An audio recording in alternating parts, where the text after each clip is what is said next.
it feels like you're again running up against a wall. Like, why is no one noticing? Why is no one noticing? Why is no one noticing? Why is no one noticing? And then it's just like, bam, one day, oh, they noticed. And all of a sudden, like, I went from, trying cases that I was like, I'm not that excited about this. I'm not that excited to, hey, here's a super high profile case. We want you to handle it because we've been seeing what you're doing. Like, go run. And you look at it and you're just like, oh, like that's like 50 steps higher than where I just was at. Hello and welcome to the Lewis and Kyle Show.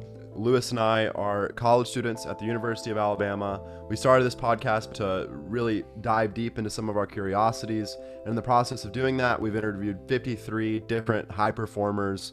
Today, we have on Robbie Crabtree. Robbie is the founder of Performative Speaking, which was recently acquired by On Deck. He's a trial lawyer and a coach of the National Mock Trial Team at SMU Law School. Robbie has had a pretty incredible journey since last July when he first started putting content on the internet, on Twitter, on his personal blog, and grew a pretty substantial following in a pretty short amount of time for public speaking, writing, building an audience, and kind of that founder's journey. Towards the end of the summer, beginning of the fall, he launched a course on performative speaking, which has been exceptionally successful despite how new he is to the content game. We took this interview as an opportunity to ask him both about how he grew his audience so quickly and the tactics that he used. But before that, we actually, out of our own curiosity, chose to speak a lot about what he actually teaches in the course. So what is performative speaking? How does one get good at performative speaking? What are the essence of storytelling and what makes a good story versus a bad story? And how do you actually learn how to tap into that difference? And then we also talk about some of the other great ideas Robbie talks about in some of his writing. It was a really interesting educational conversation, and I think you all will enjoy listening to it. So with that, I'm going to switch over now to our interview with Robbie Crabtree. Robbie, welcome to the Lewis and Kyle Show. We're super excited to do this interview. Thanks, y'all. Lewis, Kyle, good to be here. Excited to chat. Real quick, could you just share kind of your backstory, some context, where you're from, where you went to college, why you went to law school, and kind of what that early career before you started this whole content creation, course creation? Yeah, let's get through all that boring stuff pretty quickly. So yeah, right. my background, I grew up in Houston. I went to college in Philadelphia at Haverford College. When I was there, I went ahead and did something that was very dumb, and that was followed the things that I enjoyed. And so that meant being a history major. And I say that that's very dumb because when you're in college and you're getting out, there's nothing you can really do with the history major unless I wanted to go teach at a high school. And that was definitely not what I wanted to achieve with life. So I loved my time there. I played college baseball. I studied history. I got to write a senior thesis. Like, it was super cool putting together a year-long, 70-page research paper like that. But then again, I needed something to do after that. So I left, took a year off, worked in sales, worked selling at a nutrition store, like super basic, like GNC type deal, which is one of those things that a lot of people, I think, frown on, this idea of like just getting like a retail job and going and learning these skills. But it was incredibly powerful. Like, I'm still very thankful for that year that I took off because it taught me a lot of sales, customer interaction, how to deal with people, how people think, and just, again, showed kind of that value of some hard work and that you got to kind of put in the time to build something out. So that was a great experience to learn that sales and customer service kind of background. Then I went to law school, which was at SMU here in Dallas. Law school is interesting because, generally speaking, where you go to law school is where you end up living, because it tends to be where you get your first job. So you kind of have to make that decision. And as I was looking throughout kind of the country at places I was getting in, whether that was, New York, DC, Boston, places in those kind of environments, I said to myself, I don't want to go back where it's cold. I did 4 years in Philly where we were dealing with 20 inches of snow at a time. I was playing baseball in freezing weather. I hated it. So I said, there's no way I want to live in this freezing cold weather. As I say that, we actually have snow out on our ground right now in Dallas because it's stupid cold here right now. But I went to law school at SMU because it was close to home. It was in Dallas. My family's still in Houston. It was a good law school. It was something like the 42nd ranked law school at the time. Went there, ended up getting involved, thinking I was going to be like the next Harvey Specter of Suits or something of that nature, And granted, I still would love to be Harvey Specter of Suits. So like, I'm not putting that dream entirely on hold. One day I'll have his cars and that apartment that he has overlooking what they say is New York, even though it's really Toronto. But ultimately, I realized my skill set was really as a trial lawyer, as somebody who could speak and get in front of a courtroom of people and just really inspire them and move them and those sort of things. So that led me into trial work. So during law school, I spent most of my time interning with various DA offices, litigation attorneys, judges, and then also taking part in the national mock trial team and competing each semester on that front. When that happened, that kind of led me into the space I ended up being for the first really 6 years of my career, which was as a criminal prosecutor. And that started in Denton County, which is a little bit north of Dallas. And after 2 years, I came down to Dallas County, which is obviously the big county here. Ended up getting a job by telling them I wanted to try the biggest, baddest, most serious cases. And that was with the number 1, number 2, and number 3 in the office sitting there as I told them this with, just, it had to just be a ridiculous amount of just pure insanity coming out of my mouth that they thought about, like, who is this kid that's saying he wants these cases? Like, what does he know? As I look back on it, it's really funny, but it ended up being what got me the job, because the number 2 in that meeting actually told me about a year and a half later, that was the moment that sold him on me, is that I wanted that kind of situation. So for the next, 4 years of my career, I was working kind of there, handling anything from violent felonies, so robberies, intoxicated manslaughters, aggravated assaults, and then ultimately moved into even higher level stuff like murders, capital murders for most of my last few years. Then the last year of my career as a prosecutor, I actually was a child abuse prosecutor. So when you think like Law and Order SVU, that was literally what I did. Day in and day out, seeing the worst of the worst, talking to kids who had been victimized, human trafficked, all sorts of really gnarly, nasty stuff. Tried a ton of cases, was put in a position to basically clean up a docket that was really overlooked and hadn't been handled properly. And then after a year, I hit 100 jury trials, and I said, it's time to move on. It was pretty rough too. I say, as a child abuse prosecutor, you basically remove a piece of your soul and put it outside of yourself because of the just horrific nature of it all. So as I moved on, then I went into private practice. I started working some criminal defense, but mostly civil rights violations, wrongful death claims where people have been hurt or killed because of whether it was racial, socioeconomic, things of that nature, where they've been treated poorly by government institutions, private institutions, businesses, people, things of that nature. And then ultimately that led me to where I am today. And we'll obviously get to talk more about that, but that's the quickest version that I can give for I don't know, like 32 years of background. Yeah, we'll get to a lot of that as we move forward, but a lot of that experience really leads me to believe that you'd be qualified to teach a performative speaking course. So I think it's pretty nice that you landed there. And we want to talk about the cohort-based course that you started, which is called Performative Speaking. But could you just briefly introduce it to us so that our audience knows what it is and what you want it to be? Yeah, so performative speaking is what I call my philosophy of speaking. And I use that name for a couple of reasons. One, I think it sounds close enough to like performance speaking and public speaking and persuasive speaking that people get what it means without having to call it one of those very generic terms that everybody else uses. But then I also like the actual word itself. So performative means of or relating to performance art, which is really what I think about when it's speaking. And we'll get into that in just a minute. But the other kind of root of this is performativity. That word means the ability for words to bring about change.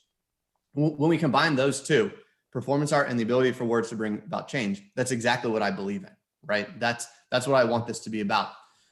The reason I call it performative speaking, though, is my philosophy is very much based on using other inspiration sources from your own life. So that could be art forms, movies, television, pop culture, travel experiences, things that you've actually felt, experienced yourself, and realize like that deep emotional connection that it had to you. And then using those inspiration sources that you have, these external sources, as your guide, so that we can essentially, once we figure out what we want to achieve in any sort of talk, speech, presentation, pitch, whatever it may be, we can reverse engineer by using these external sources we have. So we're not just trying to create from a blank page of paper. We're essentially saying, I want to get here, and here's where I felt this. How do I merge them together? Like, what's that bridge to get me there? And my job is to teach people that bridge. So when we get into this performative speaking, the cohort-based course is just teaching these ideas to people about how to be a great speaker. And I think my problem with so many speakers who are teaching this stuff is they honestly have no background. They've never been in high-stakes situations. They've never done it themselves. And so they don't understand what it feels like to be in that situation. I love the saying by Mike Tyson, everyone has a plan until they get punched in the mouth. most of these people teaching speaking have never been punched in the mouth in a situation where things go wrong, where the stakes are super high. If they fail, horrific things can happen. They've never been there. The worst thing that's ever happened to them is maybe they got up in front of a stage and they didn't get a standing ovation. Like, that's not real stakes to me. That isn't what actually helps you really refine it, because you're not in that, like, that forge of that super hot fire to figure out, like, how do we actually make this steel super strong? So for me, I wanted to teach people a holistic approach to speaking. I wanted to teach it based on, like, all these things I've tested and refined and iterated on, because not only was I doing it in a courtroom myself and testing it with judges, with juries, with bosses in negotiations, I mean, with, tens of millions of dollars on the line when I'm in private practice, but also I, for 3 years, was teaching persuasive speaking at the SMU Law School and also coaching the national mock trial team with students. So I was being able to put my philosophy into their kind of minds and see, is it working? Are they finding success? And once I saw that it was creating success and I really kind of had this vision down, then I wanted to reach out and make it available to a broader public. And so that's ultimately what the course ended up being, was this 5-week-long cohort-based course. And a cohort-based course just means everyone's taking it together. Like, there's a finite amount of time that it's open. It's not ongoing enrollment. And you essentially go through it step by step with the other students in your group. And we teach it, and it's live, and you're actually there. It's interactive. We're using breakout rooms. Like, I'm the one teaching it from start to finish. I'm teaching everything. And then that's really what it is. So we ran that back in October, and ultimately that led to On Deck acquiring the program, and now I'm running it through them. Yeah.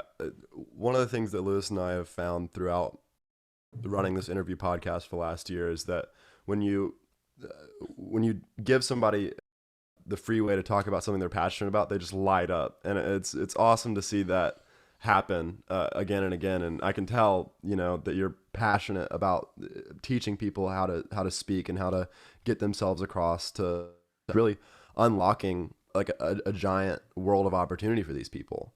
But one question that I have is, like, as a trial lawyer, you are literally in the highest stakes possible. And when you're delivering these long form speeches, like, you're going to mess up at some point during them. You're going to fumble, you're going to roll over your words. So, like, practically, what tips do you have for when you're in those moments? How do you roll through fumbling like that and not lose your audience and the story? Yeah, we could spend like the next hour talking about that if we wanted to, because there's a lot of pieces to that. But it's a great question, Kyle. And it really does remind me, because again, most of the stuff I was doing, so the last case I actually tried was a murder case that I was defending somebody on. I thought he was innocent and had done self-defense. And ultimately the jury ended up agreeing with me once I went through my closing argument and laid it out for them, which is pretty shocking considering that it was all on video and he admitted to killing the guy. And normally in Texas, if you kill somebody, you go to prison. That's just the way it works. But again, in that, like, I remember that closing argument was probably 30 minutes. I mean, most of the speeches I was giving as a trial lawyer were, I mean, sometimes you're doing something super short, but most of the time, like, I'm talking to people for 30 minutes to an hour at once with no notes, no script, no nothing, just like rolling. Right. And so you, of course, mess up. Like, that is just the nature of speaking. You're not going to be perfect.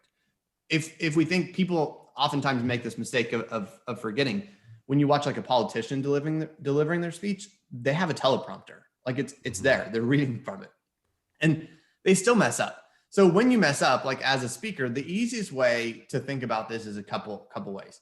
First off, nobody oftentimes realizes you messed up because they don't know what you meant to say.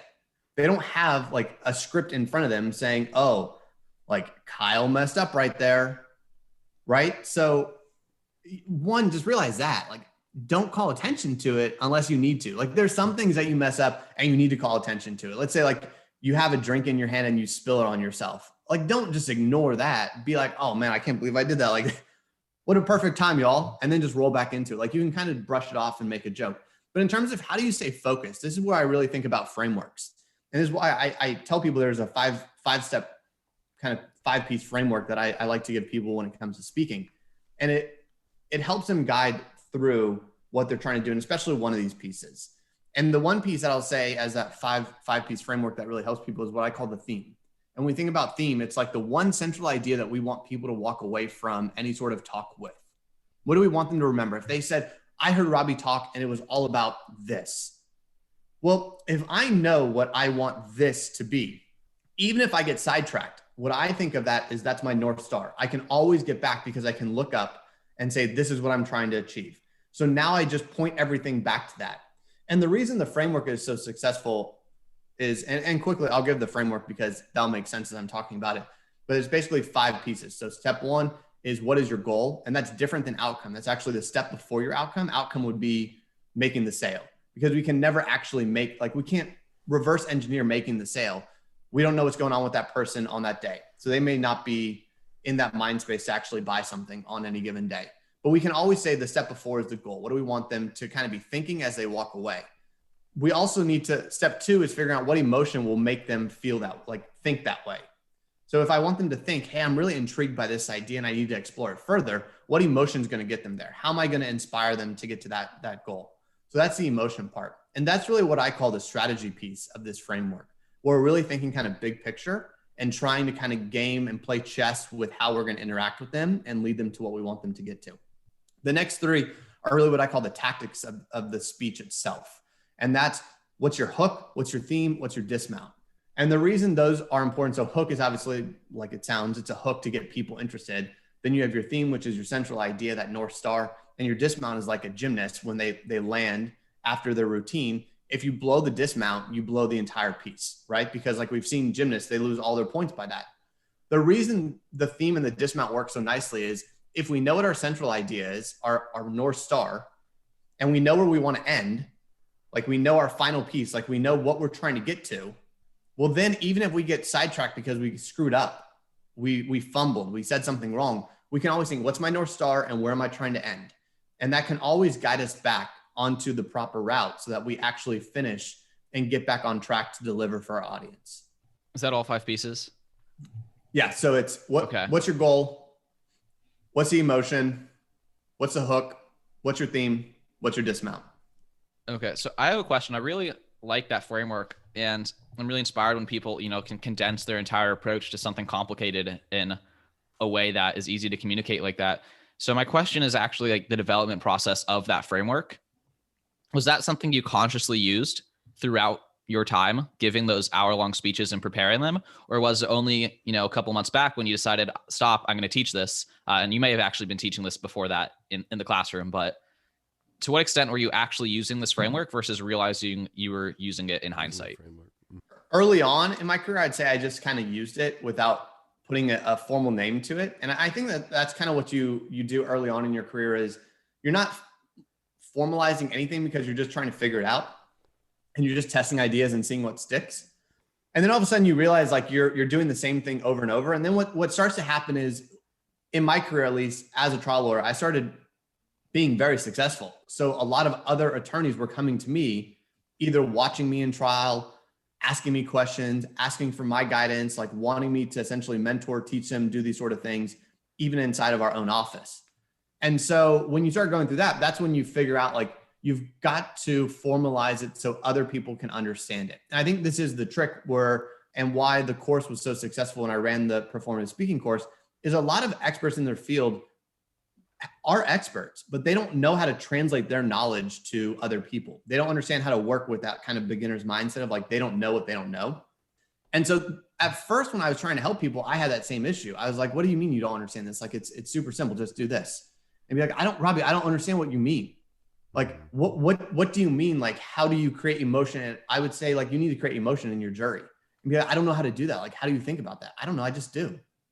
And that's when you start thinking through, oh, like I need an actual process, an actual framework to give people that will make sense so that they can start using it. And that's really where I started to formalize that. And then I was using it all the time. And I give clients it, I give my students it, and really tell them, hey, here's how we do it. And what I love to actually use is pop culture to help people understand this, right? So like when I'm talking, what's your goal? What's your emotion? Like one of my favorite pieces to actually go and watch and study, and it hits every one of these, is the Joker scene when he's first talking to the mob in The Dark Knight. And he's delivering that, like, want to see a magic trick, puts the pencil in, and then boom, slams the guy's face into the pencil. Ta-da, it's magic, right? Like, what a great hook. And then you go through like everything he's trying to achieve. His goal is to convince them that he's the answer to their problem. The emotion is he wants them to feel completely helpless in their current state. I just told you what his hook is. His theme is that he's like essentially that never do anything for free if you're good at it. Like you should always get paid. That's his big theme in there. And then the dismount is when he takes out the Joker card, puts it on the table, opens up his vest, and is playing around with the grenade right here as he's walking out. That's his big dismount, his big moment to show them, hey, like I really am this crazy and we'll take care of this. So when we think about it, like you can watch this 3-minute clip of the Joker and it hits every one of these 5 pieces of the framework.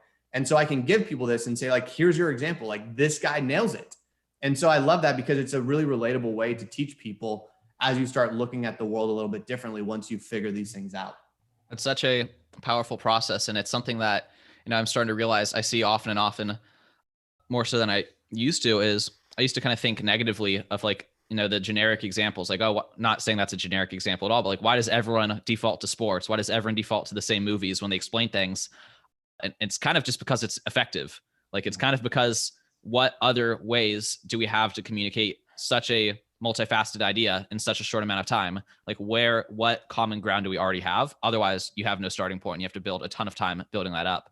I mean, the other thing, like I would love to use other art forms. Like I'd love to use symphonies and operas and ballets and paintings by the masters and sculptures and all that sort of stuff. But here's the problem, especially in the US, most people don't have a clue about any of that stuff.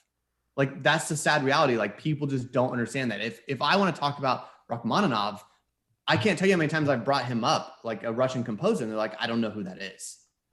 And so it's really hard for me to relate on that level because a lot of people aren't familiar with these kinds of works. So what do you go back to? You fall back to things that are going to be successful, because just look at box office. Like I try to choose the biggest movies possible to use, the biggest TV shows possible to use, because I know that that's going to reach the largest number of people. They've seen it. Like maybe I don't love the movie Avatar, but you know what? Hundreds of millions of people have seen that movie, which means if I say something about it, people are going to understand. Oh, the Blue People movie. Yeah, exactly. Like, let's talk about that and how you can learn something from them, right? Like I could right now drop into like, you want to know why the speech by, Sam was successful when he was like Tarak Maktu or whatever it was. And it was because like how he made his entrance and like, that's his big hook. And that immediately sets his credibility. And that's why all of a sudden people are gravitating towards what he's having to say. Like simple things like that. I can it's just easy to pull those out and be relatable to people because they've seen them, they've experienced them. They know exactly what you're talking about in that moment. Yeah. I want to dive into how you watch like TV and movies toward the end. But one question that I have for you is like, this might fall flat on its face because I feel like there's like unlimited nuance here. But one thing, I'm bought into storytelling and how important that is of a skill to have, just like with friends and with people. But one thing that I found is like the audience has to be primed for a story to really hit. And like, otherwise it'll fall flat on its face or a joke or something like that. So like, do you have any tips for priming an audience beyond that framework that you laid out for us just now? So I don't think the issue is that you need to prime the audience. I think it's the way that we deliver stories. And this is going to be my breakdown of why I think most people get storytelling wrong. Most people tell stories factually accurate. That should not be the goal. You should be factually close, but you should be emotionally accurate. And the reason I say this is because when you're telling a story, you're telling something that like you experienced, and you have your own life experiences that frame the lens that you see life through. So that story affected you in some way because of your life experience. Your audience doesn't have that. Your audience has no idea. So like something that's super funny to you may not be funny to them at all because they don't have the same background as you. What I mean by emotional truth is this. Let's say I was being chased by a dog. And let's say, for instance, I was terrified of dogs growing up. This is not the case, but like, let's just say it is. Because I had been attacked by a dog or something had happened that really just like created trauma in me. So let's say one day I'm walking down the street and I see a dog and I just freak out. I think it's going to attack me. It's going to mutilate me. And I just take off and run and have to jump a fence and think that I just escaped death or some sort of serious injury. Except that dog was 25 pounds, was never going to be able to hurt me, was not going to be able to do anything. If I tell that story factually accurate, of this time I was chased by this 25-pound dog. People are going to look at me and say, Robbie, that's ridiculous. Like this is the dumbest thing you've ever said. So if I say it factually accurate, that story lands flat on its face. If I deliver it emotionally accurate, and that could just be, I turn the corner and I see this dog, eyes were locked in on me, teeth out and snarling at me. And all of a sudden it just took off coming at me full speed. And I knew in that moment, if I didn't make it to that fence quickly, something really bad was going to happen. Right? That's an entirely different story. And it's not factually accurate. It's factually close, but it's emotionally accurate as to how I was feeling in that moment. And so my audience then can be engaged and start picturing in their head. Now, maybe in their head, they're thinking, oh, this is like an 80-pound huge dog, like super just like vicious and feral and all sorts of things. And that's fine, because the point of the story is to deliver that emotion that you felt so that they can connect with you on that level. And so I think that's where most stories fall flat, is they deliver this factual accurate story instead of the emotionally accurate story. And people want to gravitate towards emotion. Like if you can make them feel something, that's how we make it not fall flat. Yeah, I think I'm really glad that I asked that question, for sure. I think that changes a lot of the way that I approach things, because like I'm always the type of person, like my girlfriend's telling a story, I'm like, no, it didn't actually happen that way. And it's like, I like to do that, and maybe I shouldn't. Maybe that's a really bad characteristic. But you have on your personal user manual, like that's something that you believe. Like we're only remembering the last time that we remembered something, and it's like we don't actually know what really happened. Like so, transferring what we felt about it, I think that's actually really powerful. So. Sweet. It's basically, I say there are no facts, there's only perspectives. And again, when I say that, that's not to say like I'm discounting like gravity and things of that nature. Like, please, people, like let's have some common sense here. But it's that everybody, if we look at like the news, right, the exact same story is going to be presented completely different ways depending on who's on the news. And so that's more of what I mean when I say that type of thing. Yeah, I have one more question, kind of in the performative speaking subject area, then we might transition to some of your audience building and writing types of questions. But all we've discussed so far has been about what you do actively as the speaker to be a more effective speaker. But in one of your articles and on your course, you talk about how it's equally important, if not more important, to be an active listener. That's like an essential skill in being a performative speaker. So how does that play into the whole picture?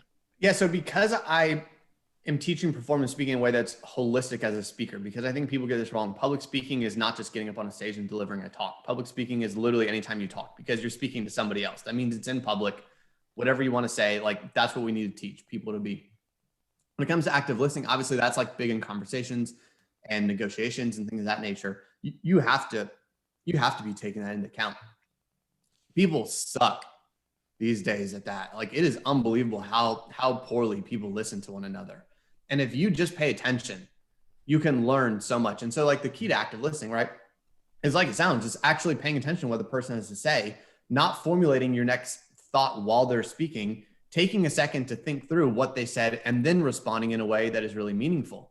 And what it does is it gives you a ton of information. It allows you to really navigate conversations, negotiations, whatever it is, presentations, pitches, in a really meaningful way, because you're not missing part of the context. Like you're getting the entirety of what that person is saying and then responding in an accurate manner. And like when we think about speaking, it should really be like, I kind of like to say we want to hit these three C's, right? You want to be clear, you want to be concise, and you want to be confident. And how can we be clear and concise if we don't listen to the entire thing that was just said to us? Like how do we answer it? Like how can we be confident in what we're saying if we don't know half of what the person just said? So for me, like active listening is a huge skill. And even when we think about it in a non like verbal way, when you're speaking, you should also be paying attention to your audience, right? Like part of being a great speaker is reading the cues, reading your audience, seeing what happens. And so like those can be micro expressions. Those can be obvious, like very obvious expressions. And you want to pick up on these things and figure out like, when do I dive deeper? When do I pull back? When do I change it? Like there's moments that you'll see people, dozing off in your speech.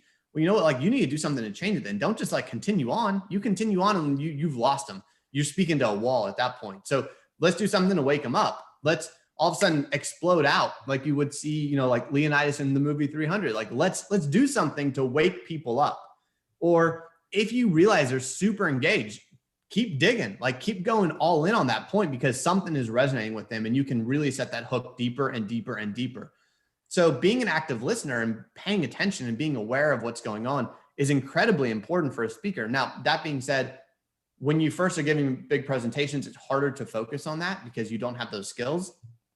And one of the things I love from one of my friends, Justin McElroy, who was the former speechwriter for General Petraeus and General Mattis and Secretary Panetta, is he talks about this idea of pattern recognition. And like, you don't actually get this ability to pattern recognize until you've been in enough situations and settings and speeches to really pick up on this. So when I'm talking about reading an audience, that probably comes later. Active listening, though, is something you can do from the very beginning. And in fact, that people absolutely 100% should be, because you'll make yourself so much more likable if you just pay attention to people and listen to them. Yeah, actually, the first time you and I actually met in an informal capacity was in a clubhouse room with Justin. And that kind of put you at the top of my head. I was like, why haven't I interviewed Robbie yet? And that's kind of why we're here. But that's such an interesting framework I've been thinking a lot about. I think I shared this analogy on a previous podcast episode about like learning to handstand. And it's like all these skills have the same, you can only concentrate on learning one aspect of the skill at once. So if you're trying to become a better public speaker and you're not yet confident in your ability to speak and you're trying to concentrate on the audience, you're going to like, if you're doing a handstand, right? Like you're going to lose balance. Like the first step is just learning how to be able to hold balance before you start reacting. Like your friends start throwing stuff at you. If you didn't know how to balance in the first place at all, even without that happening, you're especially not going to be able to do it with the additional distraction. So it's forcing people when they're learning to be sequential and single-minded. I want to ask you a question about your writing, because we kind of started this discussion with your course. You launched it. You had the skill set you built from years of trial, literally years of trials, not trial and error, but years of trials, literal trials. And it was a successful launch because, as you just demonstrated in the past 20 minutes, you have a deep understanding of what you're teaching. But a second part of why it was successful is you already had started establishing a following through your writing. So at what point did you start doing that? And what was your strategy and philosophy that enabled you to be effective so quickly in getting following for the set of ideas you were teaching? So first off, I love writing. At some point, I'd love to just have time to sit down and write a whole bunch and not have any distractions. So one day that will come. And for me, writing is this way, and I think David Perell does a really nice job of describing it as this serendipity vehicle. And I really do believe that. So I think by putting our work out there and our thoughts, it attracts people. It finds people who resonate with us. So instead of me having to go out and find all of them, I can write a piece, put it out there, and it brings people to me. In fact, I've seen that time and time again now, especially as kind of my writing has matured and elevated in a lot of ways. Like I look back at some of my early writing, I'm like, oh, my writing now is so much better, as it should be.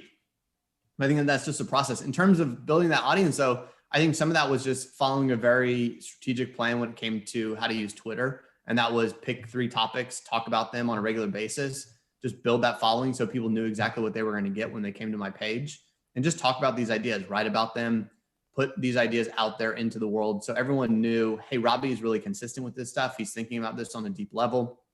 He's got the background to back it up. And so if I'm looking for something like that, Robbie is someone that I can come to. That was really my thinking, my strategy behind that. And it really just takes an ability to stay consistent. Because I'm going to tell you right now, there's a lot of times like I just want to pop off on random topics on Twitter or different places. And you just have to stay disciplined enough to not do that, right? Like we had an election going on. It would have been great to sit and talk all sorts of politics on my timeline. You know what? That would have destroyed my brand building that was going on. Like people don't come to my page for politics. They come for, how do I be a better speaker? How do I be a better creator? Like what's the founder journey like? What does this stuff look like? How do you use Twitter right? And so I think that's the biggest thing people make the mistake of, is not really dialing in. I think Jack Butcher has that great visual where it's like, you know, like this is where most people quit or something, or like this is where it looks pointless. And it's like, you know, the bar graph where it's just like here, here, here. And then all of a sudden it's like sky high. That really is kind of what happens. And you just have to be willing to put in the work through all those little lulls and low points before it takes off. And then all of a sudden you're like, whoa, what just happened? I mean, it felt like that when I first was jumping in clubhouse rooms and was having 1,000+ people rooms listening to me talk. Like that's when you actually think about that, right? 1,000 people listening to you live. That is bonkers. that's a lot of people. Like if you were in an auditorium, it's nuts. It's a big auditorium to be listening to you live talking. And so when I started, really using Twitter and really writing and doing all this sort of stuff back in July, that would have never been possible. I would have gone on and it would have been like 5 people. But by staying consistent, by building this out, by writing consistently, it's like in January, I wrote 30 articles in 30 days and they were like full length articles. And that was incredibly successful and incredibly fruitful for me. But that really started to attract the right people into what I wanted to build. And it's just kind of taken off from there. So I know your most successful tweet, we talked about this on Twitter yesterday, out of the many hundreds or if not thousands of consistent tweets, one popped off especially, was that ideas that excite you are the best alarm clocks. You said that is by far your most successful tweet to date. What inspired that tweet and what exactly do you mean by that? So I've had very successful threads, but I don't consider that like my best tweet. Like this is just like a one-off standalone tweet that has done the best. It's gotten like a bunch of visuals made out of it. It's been quoted in like places that I would have never expected. I honestly don't know why that one popped off so much. Like I still really don't understand it because I think it's like a fine tweet, but I don't think it's anything that incredibly impressive. But maybe I just have a poor view kind of my own work. I think it was like a Saturday morning, in all honesty, that I woke up and I was really kind of in the thick of building out performative speaking. Because I think I did that sometime, in August, I think is when that original one came out, something like that. And that was really when I was just like going all in on building out the course. And I was super excited. I mean, I was probably working 20-hour days, most days. I was on Zoom calls all the time. Again, it's very like true to the founder life of trying to build something out where you're just grinding. Except it didn't feel like grinding. It felt like a ton of fun. I was excited. Like I didn't want to sleep. I was constantly coming up with new ideas, constantly building, ready to just do anything I could to make it successful. Because I was so excited about what I saw the future being and where this could go. So for me, I just woke up one morning and it was early. It was like 6 o'clock in the morning when I thought of it. And I think I posted it fairly soon thereafter.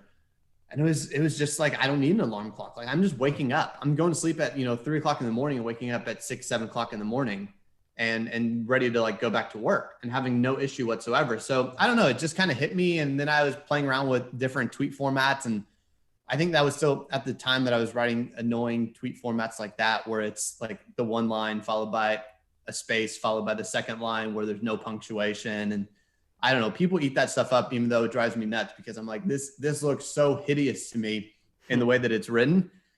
And it just blows my mind because every now and then it'll get picked up and like, I'll start getting notifications from it again, even though it's been months now. I mean, we're in February, that was in August. I still get notifications on a regular basis of people like quote tweeting it, of like liking it, of putting in comments, of doing visuals. I'm like, this thing was back in August. Like, I don't think it's that interesting, but apparently people do. So that's why I said it's had the longest legs. Like most tweets are ephemeral, right? They're there in the moment and they're gone. And this one, it just continues to live on. It's so funny. You just have no idea what's going to cause that exponential growth.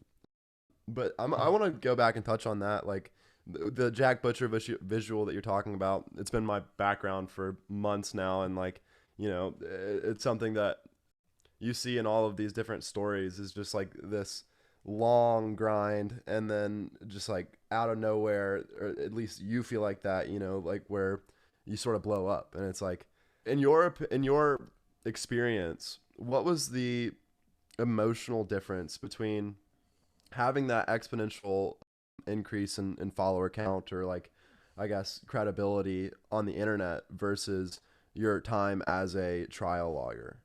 And like, how are those two like separate careers related? Or like, I don't know how I'm asking this question. I think I understand Colin can riff on that pretty easily. So I think when you're as a trial lawyer, the interesting thing is you see some of the same issues where you see people ahead of you and you're like, they're not that good. Like they're not doing anything interesting, but they've been there long enough. They put in the time so that like they've kind of built up this credibility. And so you're trying to do everything you can as a trial lawyer to start getting that credibility behind your name. So people start recognizing you. And like, it feels like you're, again, running up against a wall. Like, why is no one noticing? Why is no one noticing? Why is no one noticing? Why is no one noticing? And then it's just like, bam, one day, oh, they noticed. And all of a sudden, like, I went from, trying cases that I was like, I'm not that excited about this. I'm not that excited to, hey, here's a super high profile case. We want you to handle it because we've been seeing what you're doing. Like, go run. And you look at it and you're just like, oh, like that's like 50 steps higher than where I just was at. And you're essentially like, oh, okay, someone's noticing now. And then they, that person, for me at least, was telling me like, hey, we've been keeping our eye on you. Like, we see what you've been doing. There's a reason we're giving you this. Like, it's time for you to start running. And I was like, cool. Okay. So it worked. I just didn't know that it was working. Like, I didn't know I had those eyes on me during that period of time, which I think was a really nice way of thinking about the online space too, because you don't know who's watching the stuff you're putting out there, even if they're not interacting, right? So many people don't interact with your tweets or with your writing, but it resonates with them. And there's going to come a time where like, they're going to put your name out for something, or they're going to reach out to you. They're going to send you a job offer because they've been paying attention to your writing, even though they've never liked a single tweet. They've never commented. They've never retweeted. You don't even know who they are. And then all of a sudden it comes out and you're like, oh, that's a really cool opportunity. This is great. So I think it's a very similar experience where you just don't realize the eyes are on you until you realize they're on you. And they have been there the whole time. You just have to stay consistent and continue to build. Now, the one thing I'll say about this is, in the online world versus the real world, the online world at times is very frustrating to me, because I do think that there's a lot of people in the online space who have credibility that don't deserve it. Because if you actually were to approach them in the real world, like they don't have any real world results. They haven't done anything. They haven't built anything. They've been able to put up like this facade because they're essentially behind a keyboard and behind a computer screen and things of that nature. I think that is going to be the biggest struggle as we continue to move forward in this current kind of like online age, is figuring out who is worth actually listening to, who has real credibility and credentials and expertise in things to guide people. Because you can get advice from anyone right now online. And for all you know, it could be somebody who has never had any success. They're just putting themselves out there like they have. And that's really scary to me, because I think there's a lot of people that are going to fall victim to some people who just don't know what they're talking about. And it's going to create a lot of devastating effects on people. It's going to ruin lives. And so that to me is the biggest problem, where at least in the real world, people were like putting my face and my voice to what I was doing. They were watching my results. They were actually seeing the real results that I was achieving, instead of just like a follower count. And I see this right now on Clubhouse. There are people who are going into Clubhouse rooms and just sitting in there all day to just build up follower count. They're not adding anything. They're not building anything. They're not giving any advice. And at some point, they're going to be a couple thousand followers to their account just because they've been sitting in rooms. And then they're going to act like they're an expert in something because they're going to say, look, all these people follow me. I must know what I'm talking about. Except if you track that trajectory, you're like, no, they don't. And so I think that's the frustrating part to me, is the way you can game a lot of the online system means you don't actually have to back up those follower counts, those, signals that are sent to people with anything real.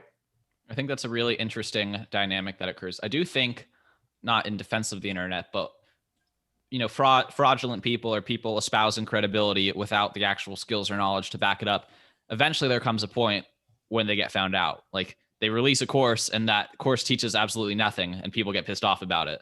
Or they start actually giving people advice and then people are like, wait, this advice, like, hopefully, ideally, usually when that happens, it's short-lived because eventually their luck runs out. But I wanted to transition now to the bonus round, some kind of more rapid fire, faster questions we wanted to ask you, just related to different blog posts or other things that we're curious about. One question I have is, you have this post about the 2 books that you reread every year.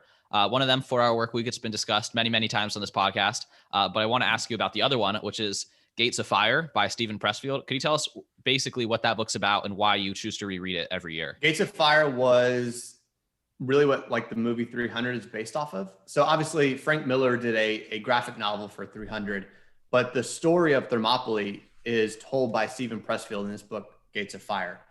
And a lot of military leaders will read this book because obviously it's talking about a battle that's very famous, but it's also an incredible leadership book in terms of like the things that Stephen Pressfield writes about in there and how the leaders of Sparta were thinking about different ideas about like the opposite of fear is not fearlessness. And like, they're really struggling with this idea of like, what is the opposite of fear?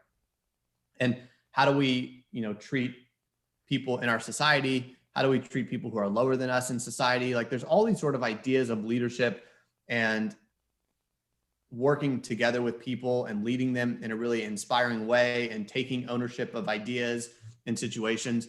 But it's also a beautiful storytelling book. So for me, actually, obviously I love storytelling, and Kyle, we were talking about this a little bit earlier. One of my, I don't know if it's like strangest pieces of advice is not to read books to teach you how to tell stories. It's to just go read great stories. I think that that's much more effective. Mm-hmm. And Stephen Pressfield does an incredible job in this book of telling the story, using descriptive language, playing around with structure, building characters out, playing around with time, and really like transporting you through this where I feel like I'm there with all the characters in the book, even though I have no idea what it looks like, what it feels like, anything like that. It's just a beautiful way of telling the story. So for me, I read it for multiple reasons: storytelling, leadership, and also it's just an incredible read. And I always just enjoy reading it. Got to pick that up. So this is not really a bonus round type of question, but over 2020, you've changed your life from trial lawyer to leaving your law firm and starting that new law firm, and then performative speaking, rite of passage, this whole online world that you've opened up to yourself. And this is a question that we asked Dickie Bush, who I know you're familiar with. It's like he has created this whole world for himself online in a time that is very different than the normal world. And our question to him and my question to you is like, how do you plan on changing or sustaining this world that you built for yourself when bars are back open and vacations are available to you and you don't have as much free time and the courts are back open and that type of thing? What do you think about that? So for me, when it comes to courts being back open, realistically, I mean, my goal is only to handle one or two cases that are incredibly important to me. So that doesn't take that much time, in all honesty. In terms of how do I continue to build, even knowing that this has changed a little bit, right, when the world opens back up. So I think there's a couple ways to deal with that. One, this online space has been well established now. That is not going to go anywhere. So like, as long as you continue to do the right things, you're going to continue to build the community aspect, those sort of things, because you can bring people together from across the world. And that's the unique thing. If you do it right, you bring people across the world who can actually build together, make friendships, do cool stuff. And even in the real world, you can't do that. You're still constrained by your location. So if I want to talk to somebody in New York right now, like I can't get in my car and drive to them. It's going to take me 2 days to drive there. But if I want to talk to them and workshop an idea about public speaking or writing or whatever it is, we get on a Zoom call and we run that and we do it right now in this moment. So I think that changes things and that will stay. Additionally, I think that I'll be doing things in a hybrid format, actually, where like I am doing things in the real world as well. And I'm also doing them online. So like when I'm teaching public speaking and teaching performative speaking, why wouldn't I be having workshops that are available in person as well? Why wouldn't I be running a weekend workshop where 20, 30 people come and take it and we actually go through all these skills with me actually in person live with them running through these ideas? So I think it's going to be a blend of these ideas. And I think that the best people, the ones who are really thinking this through, are going to be really well prepared and situated to handle that and just really move fluidly and just have this kind of nimble approach to building out, their influence and their impact through different mediums. I think the way that Dickie answered a different question with the same kind of theme was that the things that COVID has made more convenient will stay to be more convenient, but the things that has made suck will go back to being so they don't suck. So for you to be able to, just to workshop an idea with someone doesn't necessarily justify $100, like a multi-$100 flight to New York City, just for the two of you to battle an idea for 30, 45 minutes. Being able to hop on a Zoom call where you currently are standing right now is massively convenient. But to truly transform someone's ability and confidence speaking to a group of people in person, like that's hopefully eventually the goal for a lot of these students, right? Is to like be better at speaking in person, not just be better at speaking in front of a camera. They need that actual practice doing that thing in that actual situation. Yeah, I mean, it brings me to a point like this week I'm going to go to Austin, actually go physically there because I have a client that I'm working with who's a founder who's in fundraising right now, and I'm going to go one-on-one and we're just going to work, right? And so because there's a value in actually being together and working one-on-one, but like that's worth it because we're talking about raising, you know, millions of dollars. Whereas if I was going to, I can't do that for one person who, you know, wants just like a one-off training. So like this is where the online space still with the ability to scale makes a lot of sense. So there's going to be a blend for those ideas. So I have a follow-up kind of more fun, less serious question. You talk a lot in your writing about some of your early motivation for getting into this entrepreneurial stuff, getting into the content creation world is an additional layer of independence and freedom and kind of the things that entrepreneurship and independent income earn you, ultimately for the goal of having location independence. So additionally, as a post-COVID type follow-up question, what would be one of the first couple of destinations that you're motivated to go to? Like you've been working so hard to achieve a location independent income to a large extent, it sounds like you have. So where are you motivated to go? What do you want to do with kind of the freedom you've earned for yourself with the courses you've created? Yeah, I really want to be able to be a member of the world. And that sounds weird, but like, I don't want to just vacation places and see them for a week and leave. I want to actually live places for months at a time and experience the ebbs and the flows, the daily cadence that people go through when people are going to work. Like, I want that to be part of my life. I don't want to be like sitting at a cafe while everyone else is like scrambling to go to work. And I'm like, oh, I'm not living in their normal cadence. So for me, that's very much part of what I want to do. Places I want to go pretty early on. So Maui, I go pretty much every year just because I have a ton of friends there. That's one that I want to go to very quickly. I'm very interested in spending a few months in Bali because just so many friends have told me kind of about the energy and the vibe there. I think that would make a lot of sense. And then I'm still like a huge Europe fan just because I love the ability to walk place to place, have little restaurants, kind of that old world charm that so many of those places have. So I'll probably spend some time in Portugal, which is one of my favorite countries in the world, and just really embrace kind of that culture. So I think those would probably be the three that I'm eyeing very early on, and then I'll expand from there. I think that's a pretty solid roster, and wish you luck in going after that. And hopefully now we'll be seeing some social media content and tutorials with the typical influencer backdrop, one or two of them, right? Off some balcony in some fancy place with the beach behind you, teaching public speaking on the beach. It wouldn't be bad. No. Speaking of kind of that video content, one new area you're getting into has been YouTube. In prep for this, I saw a lot of, you've been hustling on YouTube, making a lot of great videos there as well. What is your plan for that platform? What are you hoping the results you're getting for people and kind of goals for yourself as a creator in that medium? That is more just like, again, staying super consistent because that growth is slow. And if you listen to anyone who does YouTube and does it well, it generally, Ali Abdaal, who I've got to know pretty well, is like, it takes 100 for things to really start picking up. And so my goal is to hit 100 by the end of this year and then see where things go. Because I do believe just staying consistent will take you far. My goals there, again, are just to deliver value to people, to teach them how to do stuff. And I'm using a lot of movies and television references to help people understand ideas. I just realized that there are different audiences on different places. So as a content creator, why wouldn't I be exposing myself to as many people as possible to get these ideas out there and hopefully help them? I also think it's important, I wrote about this the other day, is I think there's too many creators who are focusing only on one platform, and that doesn't give a well-rounded version of who that person is. So like you can watch videos that I put out on Instagram, which are a little bit different than the videos that I put out on YouTube, which is different than what I write about, which is different from my tweets, right? So like all these ideas start to build on one another and you get a full picture of who I am as a person, as a creator, kind of what I think, what I like. And I think that that's really important as we build out personal brands. And I loved what Paulina said recently on an interview with Bilal, and she was talking about owning her name. And when she left to go and write under her own name, the power of that, her husband Pomp was saying like, your name is very powerful. And the example she used was when Oprah walks into a room, she doesn't say, oh, I'm just Oprah. She says, I'm Oprah. And that name Oprah means so much. And what I'm trying to build is like, who is Robbie? when I walk into a room and I say, I'm Robbie, it's not, oh, I'm just Robbie. It's I'm Robbie. And everybody knows what that means and knows who I am. Yeah, I love that long-term goal. I think that's awesome. So we really appreciate you coming on. I got one last question for you. Could you power rank sparkling water brands for me? All right. So for this, as anyone who knows me, Waterloo, please sponsor me, Waterloo. Okay. because on every podcast I'm on, I'm always drinking Waterloo. I continue to put them in front of lots of eyeballs, and one day they're going to come through for me.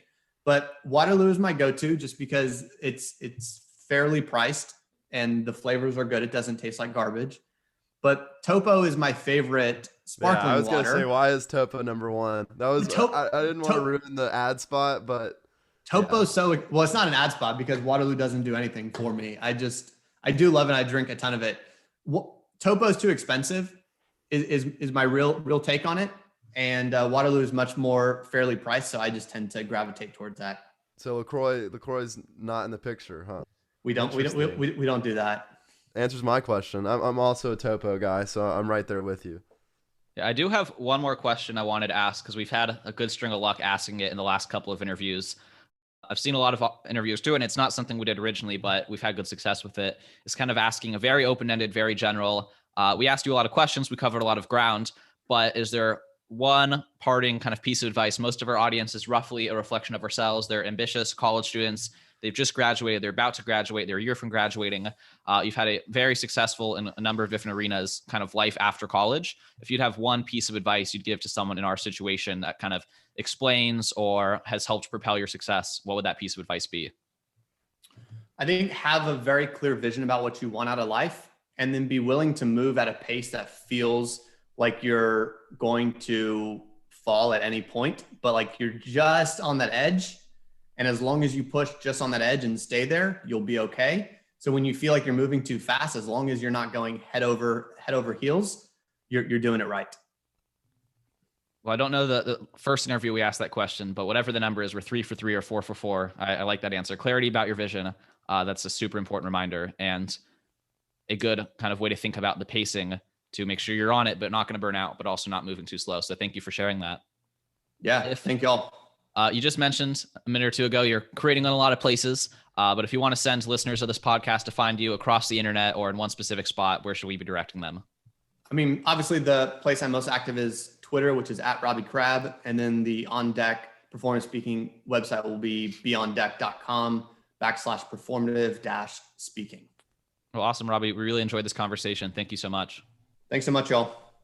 And that wraps up our conversation with Robbie Crabtree. I really, really enjoyed it. 3 of my big takeaways, the first of which is his point about the difference between factually and emotionally accurate stories. That's something that I've usually been a stickler on throughout my life, is just like my dad would be telling a story and I'd be like, no, like that's not true. We were at this restaurant. And when he said that, I sort of looked back and I was like, wait, maybe I was the one that was in the wrong there. Like maybe that's not the way that you're supposed to be.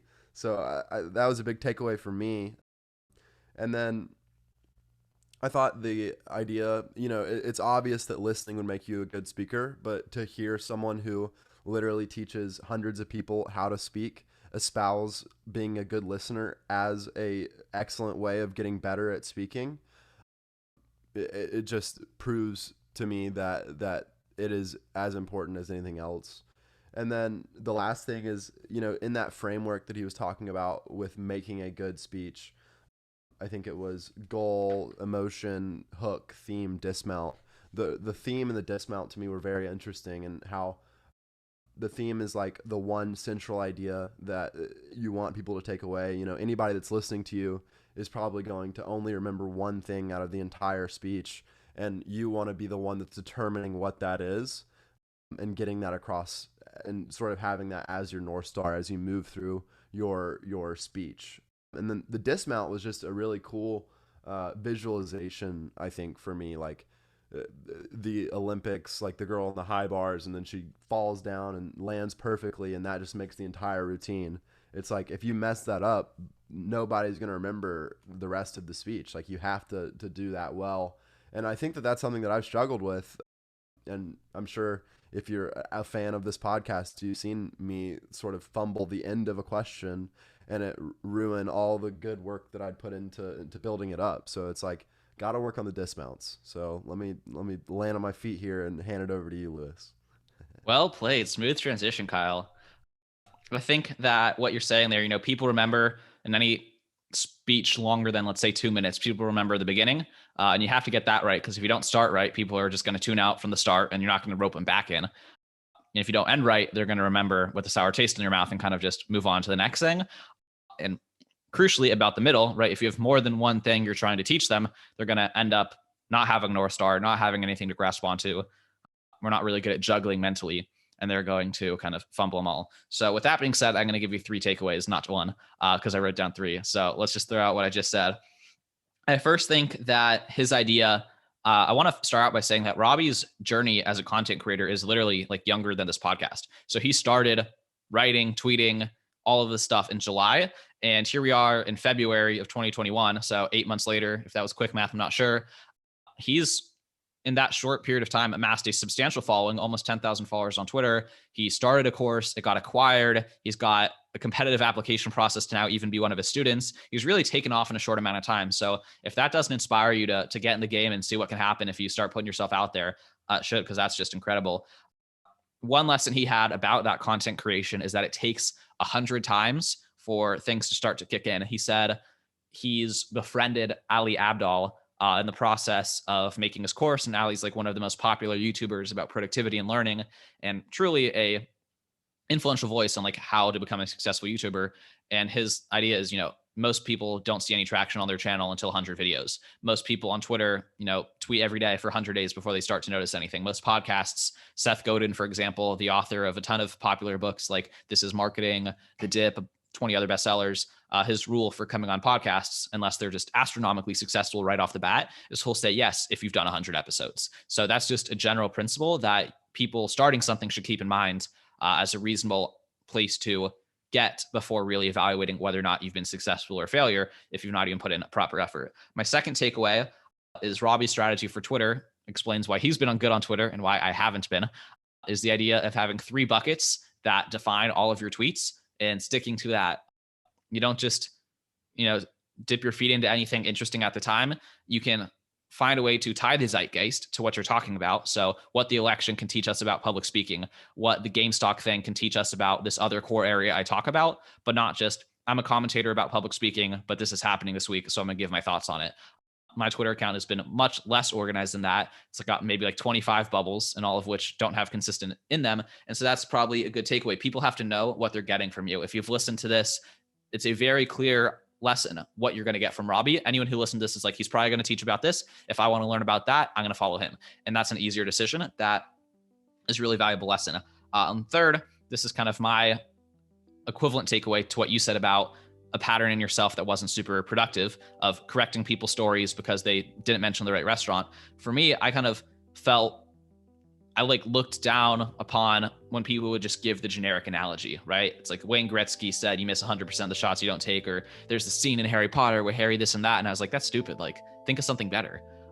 But the problem is that the utility of those things is that people are familiar with it. So you're able to really quickly reference a complicated, nuanced emotional circumstance as depicted in like the scene in Rocky where he's gotten beat up by Apollo Creed and he finally gets up in like round 14 and like there's that look in his eyes and like everyone knows what you're talking about. Like it would take so many words to paint that same picture of someone just getting the absolute crap beat out of them and how they get back up and how they look in the opposite person's face. It would take a long time to like rebuild that same story with all the context. Or I could just be like, this popular movie that 80% of the population has seen, this moment from it, and that being a starting point for emotional resonance. That is just super powerful, and I'm no longer going to be as much of an a-hole when people are making generic analogies. So thanks, Robbie. That is all I took away from this episode. It's not, but it's the 3 most important things. I hope you found value and made your own notes if there are things that stuck out to you, so you can hopefully remember them. If you enjoyed the show, we encourage you to listen to another episode. My opinion, our last 3 episodes were pretty killer. Tal Gur talked about spending time in Bali, which is one of the places that Robbie had mentioned in this episode.